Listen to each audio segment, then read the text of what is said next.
Pilipinas, ang oras po 6:38. Eto na ang mag-partner na mas paliliwanagan tayo pagdating sa batas. Mga payo ng mga abogado, mga usaping abogado na mas malinaw na pag-uusapan para mas maintindihan natin. Kumpanyera ng Bayan, si Attorney Rina Seco at ang Panyera ng Bayan, si Attorney Cam Cheryl Adami Molina. Dos Kumpanieras sa DZRH Radio, DZRH TV at DZRH Online. Bago mo kasuhan, bago ka pumirma, bago ka makipagkasundo, makinig muna sa Dos Kumpanieras. Magandang gabi, Pilipinas. Ito po ang programang Dos Kumpanieras. At ako po nagsasalang panyera ng bayan, Attorney Rina Seco, tuloy-tuloy sa pagbabalita, tuloy-tuloy sa serbisyo. Sama-sama tayo, Pilipino. Dos Kumpanieras.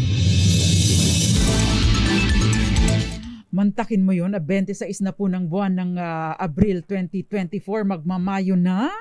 Kumusta kaya ang dadating na May 1? Darating na May 1, meron po kayang adjustment sa ating sweldo.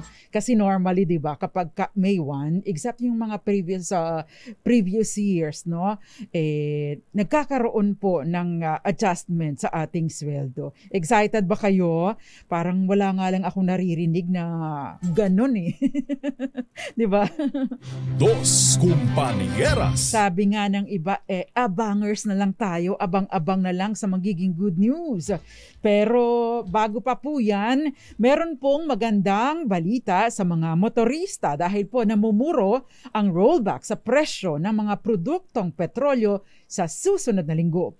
Sa pagtaya po ng oil industry sources, 20 centavos hanggang 45 centavos ang posibleng tapyas sa kada litro ng gasolina, habang 40 centavos naman hanggang 50 centavos sa kada litro ng diesel. Posible naman na maglaro sa 70 hanggang 90 centavos ang bawas presyo sa kada litro ng kerosene. Ayon po sa DOE, bunsod ito ng pagpawi ng pangamba sa tensyon sa pagitan ng Iran at Israel at pagtaas ng crude inventory sa Amerika. Dos Kumpanieras. Bakit ba ako inapaaga ng pagpapagasolina? Kaya lang alanganin ako kasi. Pero kumusta po kayo? Napakainit po ng panahon ngayon. Parang ang sarap mag-swim sa isang tub na puno ng yelo, magbabad sa puno ng yelo. 'Di ba? Napakainit ng panahon. Kaya importante po nagha-hydrate po tayo. Dos Kumpanieras. Ang atin pong talakayan ngayon ay hindi ko nababanggitin kung sino ang nagpadala or nag-request dahil ang tanong niya pwede pa daw ba niyang bawiin ang kanyang anak na nagtanan kasama ang boyfriend nito. Dos Kumpanieras. Yan po ang tatalakayin natin tonight. At syempre, meron pa rin po tayong DZRH Malakas promo for tonight. At ang tanong po ay kailan nag-uumpisa ang age of majority sa Pilipinas? Binanggit ko na, para makapaghanda po kayo at maipadala ninyo ang inyong sagot kasama na ang inyong pangalan, ang inyong GCash number at kung nasaan kayo para po maipadala natin this weekend ang premyo ng mga mananalo tonight at mga nanalo mula noong Lunes. Dos Kumpanieras. Napakarami pong nanonood sa atin. Maraming salamat po. Good morning, good afternoon, good evening, and good night. No? Masaya po ang talakayan. Medyo makasalimuot pero interesting, lalong-lalo na. Ang sabi nila, ang mga bata ngayon, iba ang paglaki kumpara sa mga paglaki ng mga bata noon. Lagi nagkakaroon ng comparison. But syempre, nagbabago na po ang panahon.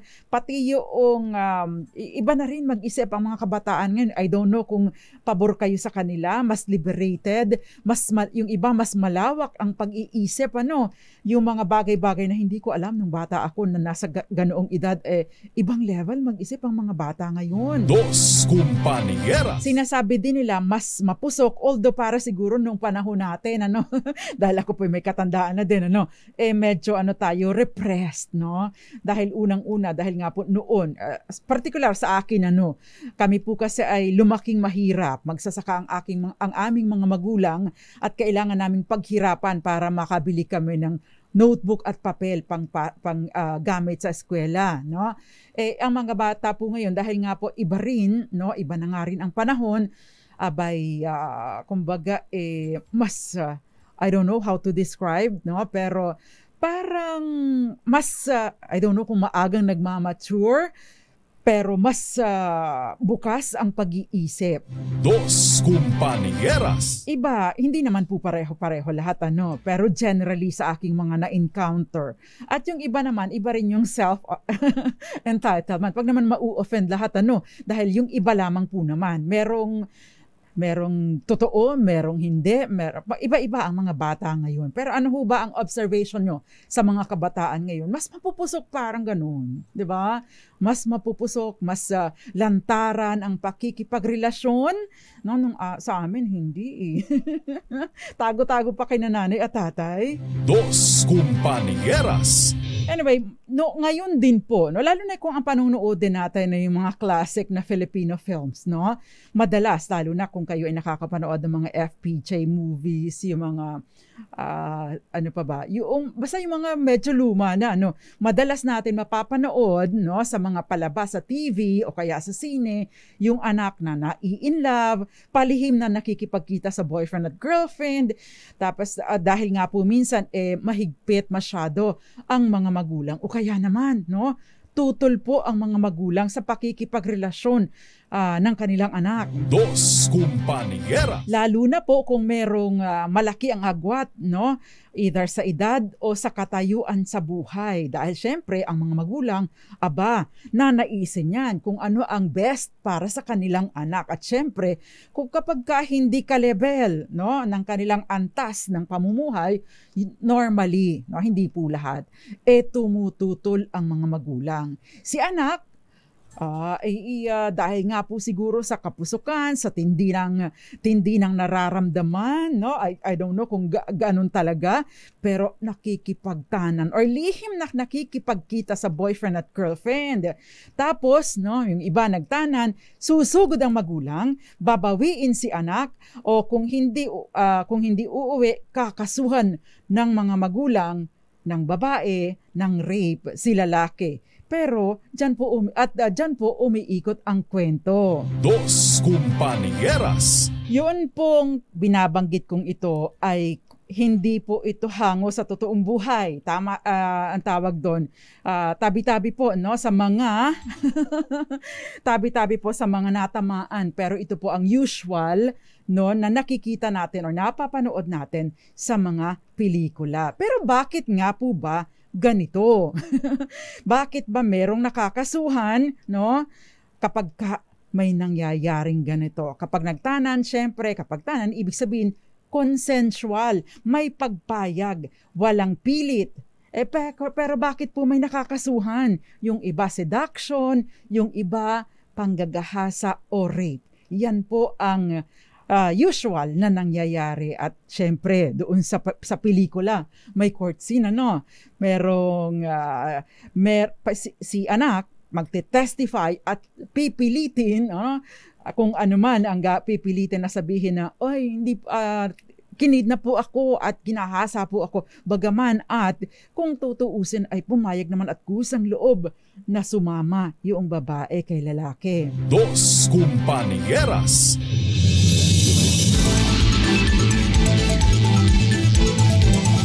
Yung iba naman, hindi nga nagkakaso, nagbabanta. Pag hindi mo ibinalik ang anak ko, kakasuhan kita ng rape. Diba? Ganyan ang nangyayari. Kaso, ang tanong ngayon, may kaso ba ang pakikipagrelasyon sa isang minor de edad? Yan po ang iikutan ng ating talakayan tonight. Dos Compañeras. Mahalaga po sa ating talakayan ang issue, ang tungkol sa emancipation o yung age of majority. Tatalakayin po natin yan. At saka yung tinatawag din po na age of sexual consent. Ayon na rin po sa bagong batas, this is a 2022 case, na itinataas ang age of sexual consent mula 12 hanggang 16 years old. Dos Compañeras. Okay, pero bago po tayo magpatuloy sa ating talakayan, 0919-282-6485 ang atin pong mobile number. At syempre, pwede din po kayong magpadala ng inyong mga mensahe bilang comment sa DZRH TV 4K live stream, gayon din sa DZRH Dos Compañeras Facebook Live bilang comment, sa DZRH News Facebook Live bilang comment, at sa DZRH News Television bilang comment. Dos Compañeras. Magandang gabi. Ito naman ang pangalan niya, ang weird. Magandang gabi sa iyo, Miss ating mga online PAs, Miss Gael Enriquez and Kenneth Arevalo. Magandang gabi sa inyo. Sila po yung nagko-call ng aking attention if you have questions. Magandang gabi din sa iyo, Pancho Sabordo Jr. Happy weekend sa iyo. Herminio Villaluz. Si Francisco Encarnacion, di ba ganun yung pronunciation? Encarnacion III. Tululaway cute. Ano ba yung pangalan nyo? Ray Mendoza, magandang gabi, at Benjamin Cuaderno. Magandang gabi po sa inyong lahat. Dos Compañeras. Sabi niya, wala pa raw siyang asawa kasi yung jowa niya may asawa. May problema po kayo doon. Baka kayo makasuhan kung mag-fall doon sa anumang mga probisyon ng ating revised penal code. Magandang gabi sa iyo, Jem Heromi. Maraming salamat sa pamerienda. Federico Bagisi, Renato C. Eli Abanto, Maray Nabanggi, Dos Compañeras. Sobrang init dito sa Camarines Norte. Abay dito rin po sa amin. Napakainit ng singaw ng panahon. Mas hot pa doon sa crush nyo. Magandang gabi sa iyo, Marieta Palma Ombak. Magandang gabi din sa iyo, Tita Amy Miraflor Garcia. At si Gael Enriquez, syempre, gayon din Eva Duques, Lydia Lopez, si Ma'am Chara Abraham, Mami Belen Rivera, gayon din si Aida Villa, at si Felix Falcotelo, Auntie Marquez, Raymond Batalon, si Jinky Parley Andrade, Raul Destacamento, Rudy Valpalma, dyan sa, oo nga, ang liit ng tapya sa fuel. Anyway, magandang gabi rin po sa inyo, Jinky Parley Andrade, si Ma'am Grace Recta na Imbag Arabi, Jason Abolencia, Ngoyong Montes, Marina Carsada Fababaer, at happy birthday sa baby nyo. Si Aida Villa, Moonbeats, Odette Oxales, at maraming iba pa. Nanonood din po sa atin sa DZRH News Live, si Nancy Madrona, Anthony Abrenica, Jerry Sumagaysay, John Mindanao, gayon din si Arnold Altivo sa Coronadal City, Mindanao. Magandang gabi po sa inyo. At mga taga General Santos City, gayon din si Rodel Anasio at Victorino Duran. Magandang gabi po sa inyo, at maraming salamat po sa pagtutok ninyo sa atin. Dos Compañeras. Okay.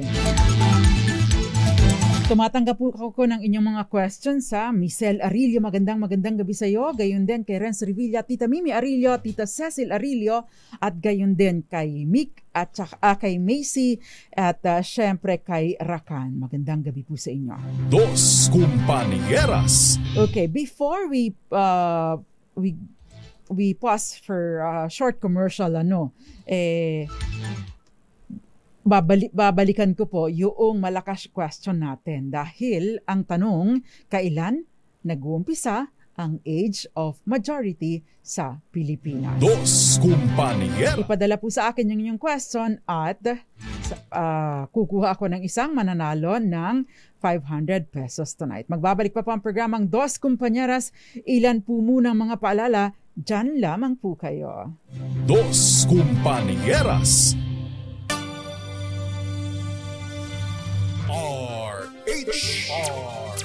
Dos Compañeras. Dos Compañeras po, kasama po ninyo Attorney Rina Seco, at tinatalakay po natin tungkol sa ating mga anak. Kung sakasakali ba ito ay magtanan, pwede pa nating bawiin. Actually, napakaganda nung na-share sa akin kasi naghahanap ako ng ganong pelikula. Pero ito, yung si Anthony, sabi niya meron true to life sa pelikula. Buhay ni GP Boy, munti noon, mahirap lang kasi siya.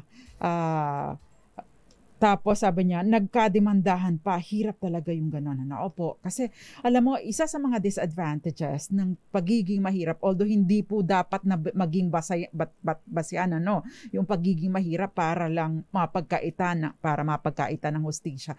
Pero the reality is, kapag ka po kasi hindi nakaka-afford ng lawyer na devoted talaga para ilaban ang kaso, yun po ang nagiging mahirap. Although magagaling po ang ating mga nasa public attorney's office, pati ang ating mga nasa prosecutor's office, pero iba po kasi kapag ka merong lawyer, private practitioner na nakatutok sa kaso nyo, kawawa po ang ating mga public attorneys at ang ating mga prosecutors. Bakit? Naglalagari po sila ng napakaraming kaso to the point na hirap po sila na magbigay ng sapat na panahon sa kaso na kanilang hinahawakan. Yun lang po ang realidad ng buhay. Dos Compañeras. Okay.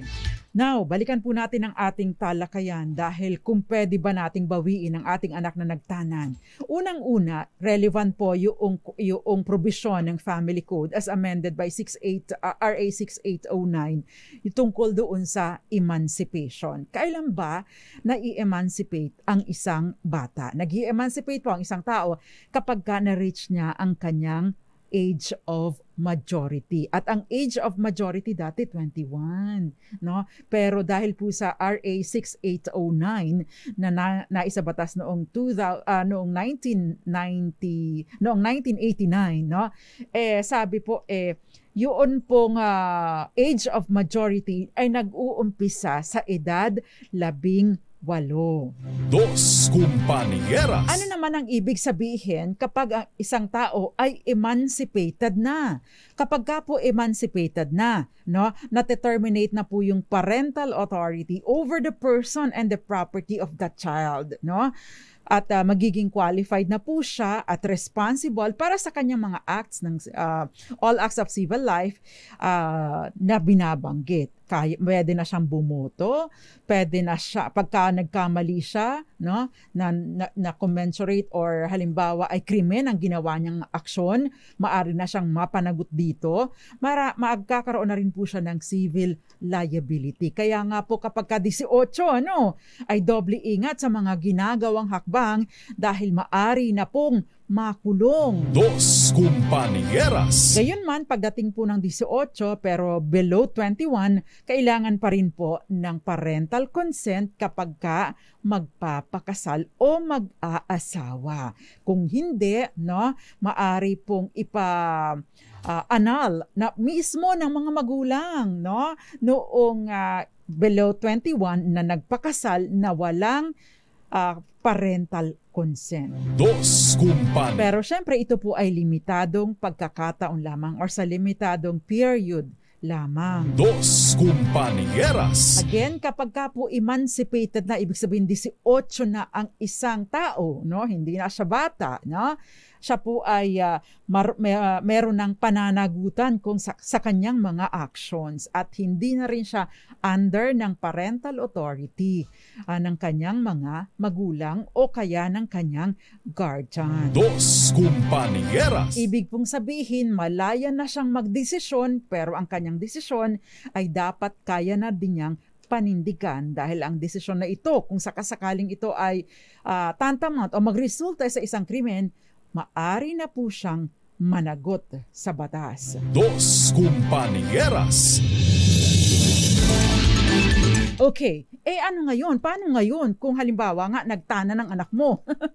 Binitin pa yan, Well, depende po sa kanyang edad. Kung siya po ay 18 na, nagtanan, ibig sabihin meron na po siyang kakayanan na magdesisyon para sa kanyang sarili at kinikilala po ng batas ang kapangyarihan na ito na siya ay makapagdesisyon. Dos Compañeras. Ibig pong sabihin, kahit kontra ang kanyang mga magulang, wala na pong aring gawin pa ang mga magulang. Pero mga anak, mag-isip-isip ha. Alamin ang wisdom kung bakit may kontra ang iyong mga magulang, no? With age comes, wisdom comes with age. So, of course, hindi sa lahat ng pagkakataon, pero mas eksperyensyado po ang ating mga magulang at syempre, mas exposed na sa mundo. Dos Compañeras. Anyway, no? So again, age of emancipation is 18 or 18. Paano kung nakipagtanan ang minor de edad sa hindi minor de edad? Ayan, nagmamatter po kasi, no? Yung edad, no, noong katanan at yung edad ng itinanan, no? Kung merong kasong maisasampa. Kung nagkaroon po ng sexual, ito po yung key, nagkaroon ng sexual relation, nagkaroon ng pagtatalik dahil yun po ang magiging batayan kung magkakaroon ba ng kaso o wala. Yan. So again, no, depende sa age kung magkakaroon ba ng kaso o wala. Of course, ito po ay on the assumption na merong pahintulot o ibig sabihin ginusto din ng bata o ng nakipagtanan ang nangyari. Dos Compañeras. Of course, hindi yung tanan kung hindi kagustuhan dahil maari po yung pumasok sa kidnapping. Okay, ang kaso pa ay depende sa edad. Sa RA 11648, no, itinaas po ang age of sexual consent mula 12 years old hanggang 16 anyos. Bakit? Dahil pinapalagay po na ang isang bata, ang isang minor de edad, no, na below 16 ay wala pa pong kakayanan na magbigay ng intelligent or informed consent. Dos Compañeras. Hindi pa niya wala pa siyang kakayanan na mag-discern ng good from evil. Yun po ang pinapalagay. Dos Compañeras. Ngayon, paano kung ang bata, no, ay may karelasyon at nakipagtalik siya below 13? Ito po ay statutory rape na maituturing kahit pa itong below 13 years old na ito ay nakipagtalik ng kanyang kagustuhan na din. Ang sino man po nagagawa nito kung ang katalik niya ay 18 pataas ay maari pong makulong, no? Kung napatunayan sa korte, maari siyang makulong ng habang buhay na pagkabilanggo. Dos Compañeras. Kung 16 anyos po pero wala pang 18 anyos, no? Take note, mga misis, mga mister, yung anak ninyo, 16 years old, pero wala pang 18, no?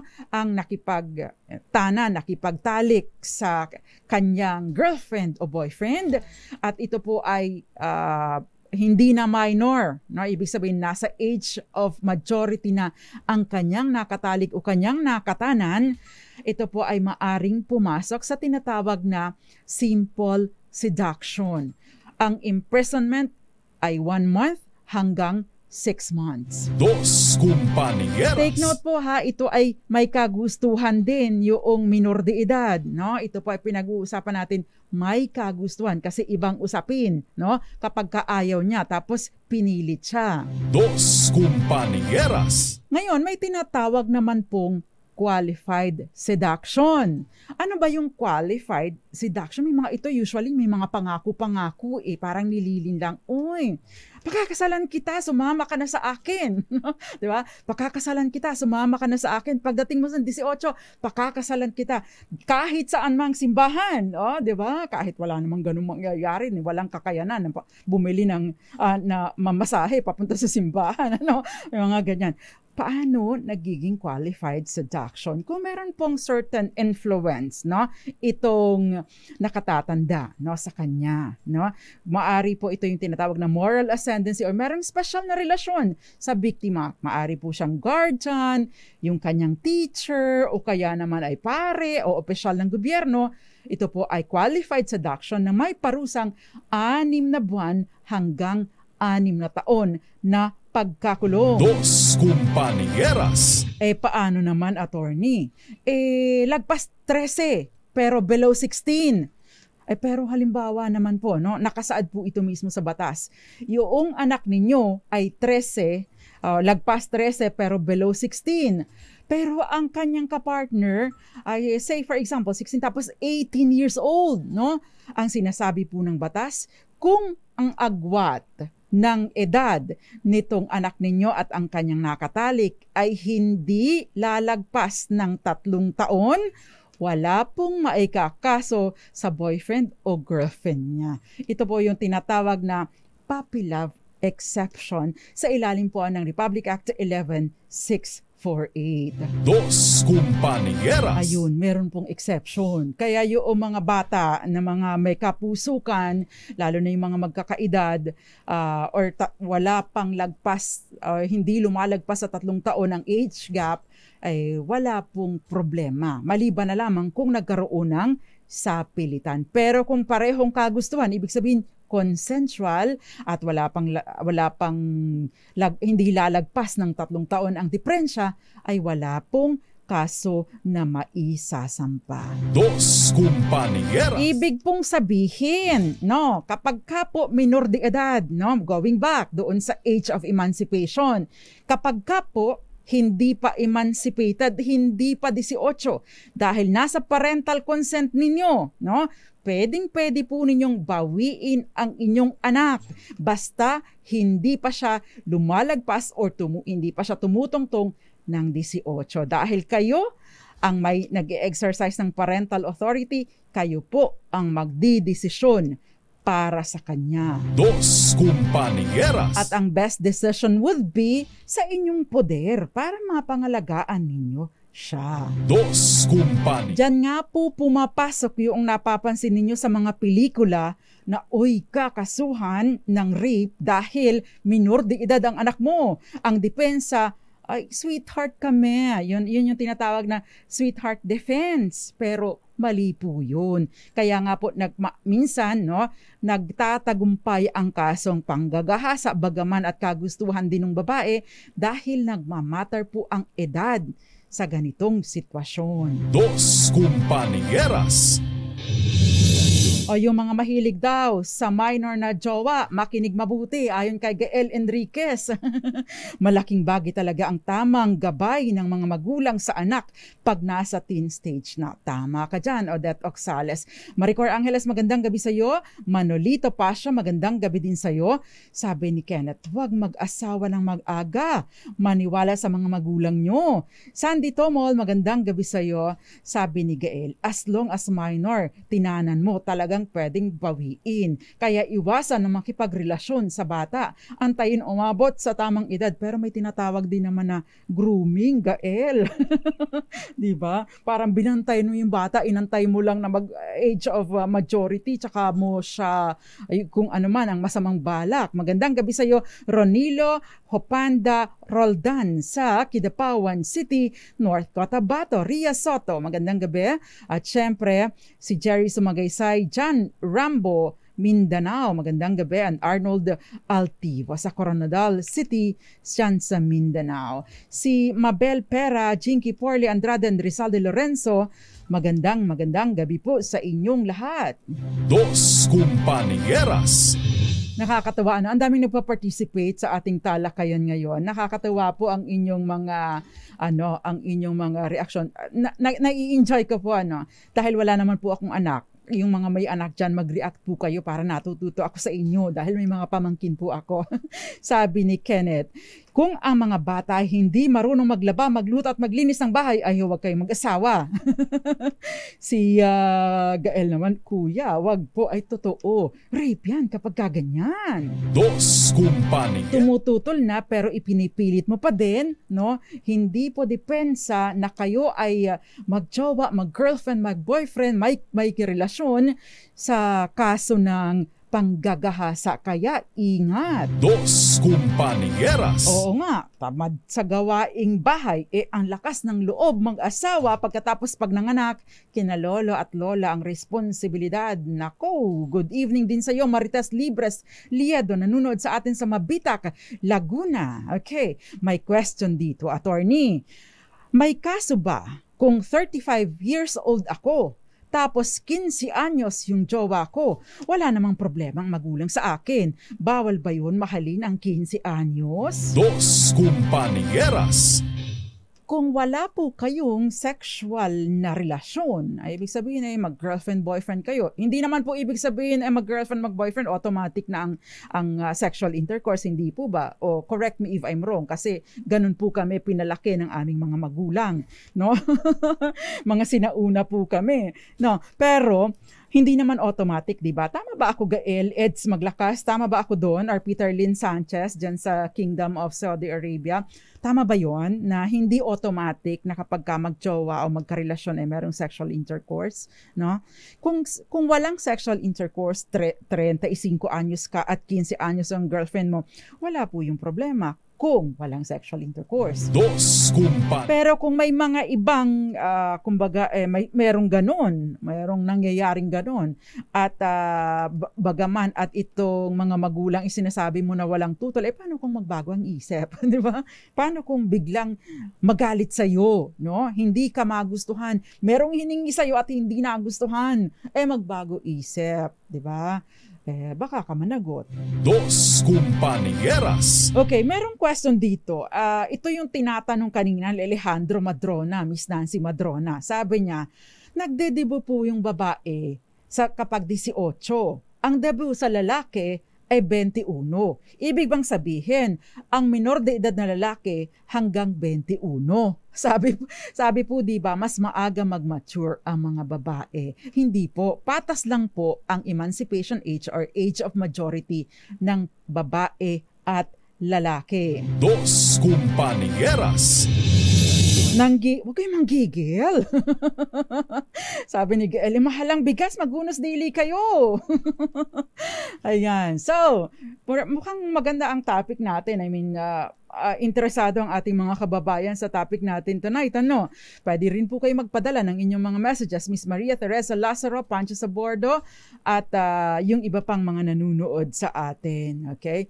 So again, legal pong bawiin ang anak na nagtanan kung below 18 ang bata, ang inyong anak back, or ang inyong, kung halimbawa kayo ang guardian, no?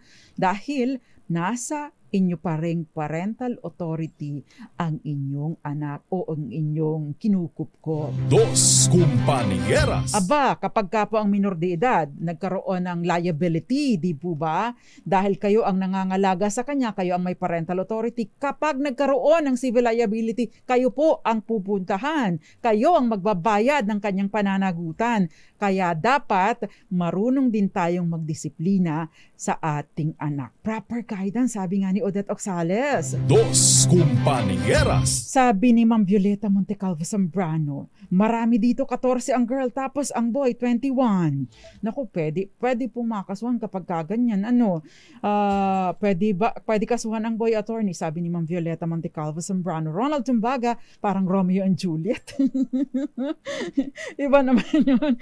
Anyway, now, pagpatuloy po natin before we pause for commercial. No? Again, nag-a-apply po dito yung seduction, qualified seduction sa mga ganitong pagkakataon, and syempre yung statutory rape. Dos Compañeras. Okay, ito yung question. Pwede po bang mag-send sa'yo sa inbox for share ng problem? Pwede naman po, kaya lang minsan po matagal akong sumagot, pero sumasagot din po ako eventually. Okay, si Beth, attorney, tungkol po sa anak ko. Gusto po nilang ipakasal sa anak kong 17 anyos yung babae kahit hindi sila magkasintahan. May nangyari po sa kanila nung babae na 18 anyos. Kung hindi daw po kakasuhan nila ang anak ko. Dos Compañeras. Again, yun pong kaso kung halimbawa po wala namang pamimilit. Kasi yung may mga bata ngayon, imagine nyo, napapag-usapan po sa social media yung ginagawa nila intimately, na wala naman pala silang relasyon. Usong-uso yung mga I don't know kung dito lang yun o yung exposure ko lang, nababasa ko lang na mga one night stand, ano, nakakalungkot. Pero, well, choice po ninyo yun. Pero kapag ka po ganito, hindi ba nakakalungkot din? But, no, dito po sa question ni Beth, binanggit na po natin na walang maikakaso kung bagaman at ito'y kung wala pa sa age of majority at ito naman ay ibig sabihin ay wala pang 3 taon ang age gap nila, 17 at 18, wala pong maikakaso basta wala naman pong pamimilit o pamamwersa na nangyari. Dos Compañeras. Okay, pwede po bang magdemanda ang magulang ng isang bata na ni-rape kahit matagal na pong nangyari? Ngayon lang po nagsumbong ang bata na ginahasa siya ng kanyang tiyuhin noong 10 taon pa lamang po siya. Ngayon po kasi ay 15 anyos na siya. Okay, yan po ang sasagutin natin. Nakakalungkot naman. Parang ang bigat sa dibdib. The very first case po na hinawakan ko nang ako ay actually nag-umpisa ito na hindi pa ako abogado ay rape. No? Bata na ginahasa ng isang principal ng eskwelahan nila, grade 6, no? At parang napakabigat po ng pakiramdam. But anyway, sasagutin ko po yung question na ito tungkol sa panggagahasa na matagal nang nangyari. 10 years old yung bata, 15 anyos na ngayon. Kung maari pa bang maisampa ang kaso sa atin pong pagbabalik. Meron ba rin po tayong DZRH Malakas promo kailan mag-uumpisa ang age of majority sa Pilipinas? Again, your answer, your name, your GCash number, and of course, kung nasaan po kayo, ipadala po sa akin at pipili ako ng isang mananalo ng 500 pesos tonight. Diyan lamang po kayo. Ilan po muna mga paalala. Dos Compañeras. Attorney Rina Seco po dito sa Dos Compañeras. Maganda yung mga binabanggit ninyo sa inyong mga personal na experiences. Magandang gabi sa Roel Mendoza. Ito, sabi niya, buti na lang. Chinese garter lang ang hilig ko nung kabataan ko. Ako naman ay pico, Chinese garter, ano pa ba yung iba? Yung ginagamitan ng mga daliri, ang tawag na ng kamay. No, other than Jackstone, yung ganon, yung may pinagpatong-patong ng mga kamay, tapos parang Chinese garter din. Yung lang ang kinahihiligan namin. O kaya mga patintero, namin, halok sa baka. Diba? Yun lang ang alam natin nung araw, hindi pakikipag boyfriend-girlfriend. Ngayon, grade 4, grade 5, may girlfriend-boyfriend, no? Ba't ganun? Dos Compañeras. Samantalang 40 mahigit na eh. Anyway, ito po, no? Pagpatuloy natin, luksong tinik, pagpatuloy natin ang ating talakayan, meron kasing, hinahanap ko yung isang comment ng isa nating tagapakinig, yung, wait, hindi ko mahanap yung question niya, but ito po muna, no? Pwede bang magdemanda ang magulang ng isang bata na rape kahit matagal na po ngayon nangyari. Ngayon lang po nagsumbong ang bata na ginahasa siya ng kanyang tiyuhin noong 10 years old pa lamang siya. Ngayon po kasi ay 15 anyos na siya. Sinasaad po kasi sa Article 19 ng Revised Penal Code na ay yung mga krimen na may parusang reklusyon temporal hanggang reklusyon perpetua ay maaring maisampa sa loob ng 20 taon mula nang mangyari ang krimen or kahit mas matagal pa mula sa pagkakadiskubre nito.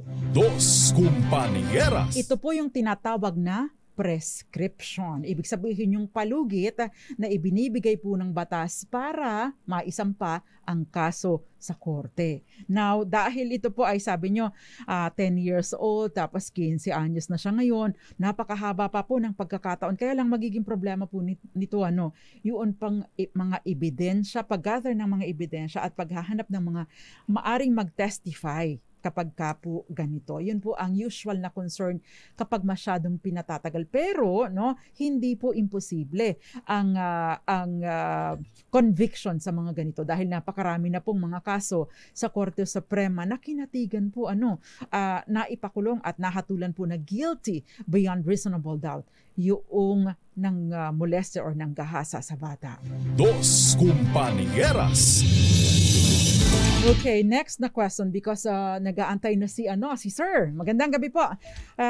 Pwede po bang ipagkasundo ng magulang ang dalawang minor de edad na may nangyari na ikakasal pagtungtong ng 18 bago lamang sila magkasintahan? Kung hindi daw po tutupad si boyfriend sa usapan, magsasampa sila ng reklamo sa DSWD at idadamay daw ang mga magulang. Dos Compañeras. Dalawang minor de edad.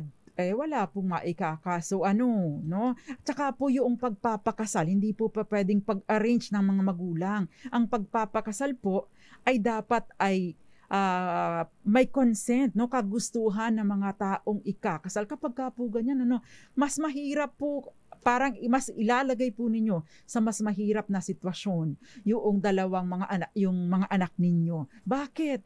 Paano kung pagdating ng 18 ay wala na itong nararamdaman para sa isa't isa? Ayaw na mag-asawa ng isa, yung iba gusto ng mag-focus sa career. Wag po nating pipilitin, no? Dos Compañeras.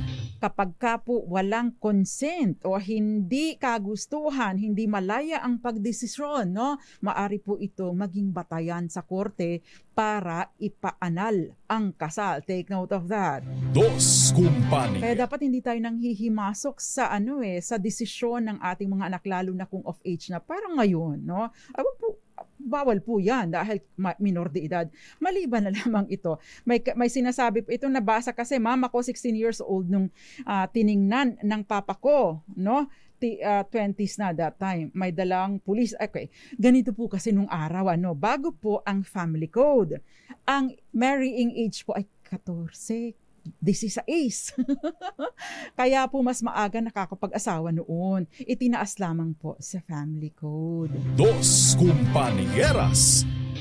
Ayun, balikan po natin ang iba pang mga questions. Magandang gabi ulit sa iyo, Tita Mimi Arilio, at maraming iba pang nanonood sa atin, ang household ng mga Arilio dyan sa Las Piñas. Victorino Duran, sabi niya, iba po talaga ang kabataan noon sa kabataan ngayon. Okay? Sabi ni Rizaldi, 18 years old po ang majority age dito sa Pilipinas. Magandang gabi din sa iyo, Ivy Gutierrez, at maraming iba pa. Sabi ni Ma'am Grace Recta, ay sweet 16. Totoo. Sabi niya, I have read a book about mental health. Sabi ng author, the right age to marry, pag lalaki dapat 25 years old kasi fully developed na ang prefrontal cortex niya at this age, at kaya niya na to make mature decisions. Below this age, maghihirapan siya mag-handle ng mga family problems. Actually, kahit nga po ilang taon, depende po kasi talaga sa maturity ng isang tao. Dos Compañeras. Nagmamatter din po yung exposure, yung experience, kung paano siya pinalaki, no? Magandang gabi sa iyo, Elia Banto, at si GL Tagbo ba ang basa dito? Meron daw bang followed up doon sa divorce? Wala pa po napakatagal. Alam nyo naman, marami sa ating mga kongresista or mga mambabatas mga ipokrito po ba? Michael Bay, magandang gabi sa iyo, at kay Chia Laruan, magandang gabi sa inyong lahat. Dos Compañeras. Sigby Christopher Corpus, marami ang sumasaklolo sa akin doon sa luksong tinik. Oo nga, ang bilis nga rin ng oras talaga. Okay, meron pang ibang mga sabi ni Rex, gusto ko tong basahin. Ano namang masama kung kung magmahal ng bata, lalo na kung hindi naman ito pinilit at nagmamahalan naman kayo? Sana yung parusahan yung wala naman silang relasyon pero ipinipilit, ginigahasa at tinatakot. Ngayon. Okay, I partially agree with you on that. Dos Compañeras. Kaya lang take note po, kung mahal mo lang, wala pong problema. Pero yung i-take advantage mo yung innocence niya, ay iba pong usapin yun. May piyansa po ba? At ilang taon po ng child abuse? Okay. May piyansa daw ba at ilang taon daw ang pagkakulong ng child abuse? Under po sa 7610, yun pong imprisonment can be from 6 years and 1 day to 12 years. Depende po dun sa severity ng circumstances. Mas mabigat po kung halimbawa po yung abuse ay nagresulta sa kamatayan or injury or psychological harm. Dos Compañeras. Attorney, pwede ba ako magkaso? Kasal po ako sa aking asawa at nagkaroon po ako ng babae. Nagsama kami at nagkaanak, pero nung nalaman ng orig ko na nagkaroon ako ng anak sa iba, gumanti din siya at nagkaroon din siya ng lalaki at doon pa sila tumira sa mismong bahay namin. Tumagal po sila ng 4 na taon bago sila nagkahiwalay. Hindi ko matanggap. Sobrang sakit po. Ay, anong gusto mo? Although hindi po nag-a-apply yung in pare delicto o ibig sabihin ay pagka ikaw ay pareho kayong guilty, hindi na kayo pwedeng magkasuhan. Pero pwede ka rin niyang kasuhan. Take note, sinabi mo na nagsama kayo. Dos Kumpanya. Pareho po kayo may kasalanan, masyado lang matindi yung pride mo. No? So alam mo na ngayon ang pakiramdam ng pinagtataksilan.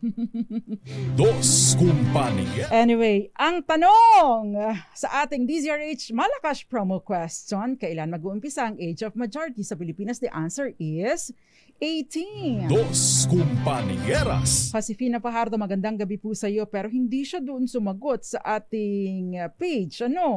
At syempre, maraming nanonood sa atin. Thank you very much po. Pero, congratulations sa iyo. Nanalo ka ng 500 pesos. Congratulations sa... Okay. Congratulations. Well, hindi siya naglalagay ng lugar eh. So, pasensya na kayo a few seconds lang. Congratulations sa iyo. Walang mga lugar kung nasaan sila, kaya hindi natin pananalunin. Importante po yung lugar kung nasaan kayo. Congratulations. Bakit hindi kayo naglalagay ng lugar kung nasaan kayo? Ilagay po ninyo kung nasaan kayo. Bakit ang mga sagot ninyo ganoon? Okay, congratulations sa iyo, James Espedido. Ang sagot niya, 18 years old, taga San Carlos City, Pangasinan. Oy, mga taga San Carlos City, Pangasinan. Madalas po ako dyan sa aking hearing. Dos Kumpanya. Ang tabayanan po ang susunod na programang Lunas at Lunas Extension para sa mga napakahalagang impormasyon tungkol sa ating kalusugan, lalo pa ngayon na po, napakainit ng panahon. At magsama-sama po ulit tayo on Monday. Pero this weekend po, ipapadala ang inyong mga premyo. Okay? Nakasama ko po tonight, kayong lahat syempre, and special shoutout, special mention sa aking mga nag-online PA, Gael and Kenneth, at syempre dito sa kabilang pikas, si Norman Moraga. Ako naman po, Attorney Rina Seco, tuloy-tuloy sa pagbabalita, tuloy-tuloy sa serbisyo. Sama-sama tayo, Pilipino. Dos Kumpanieras.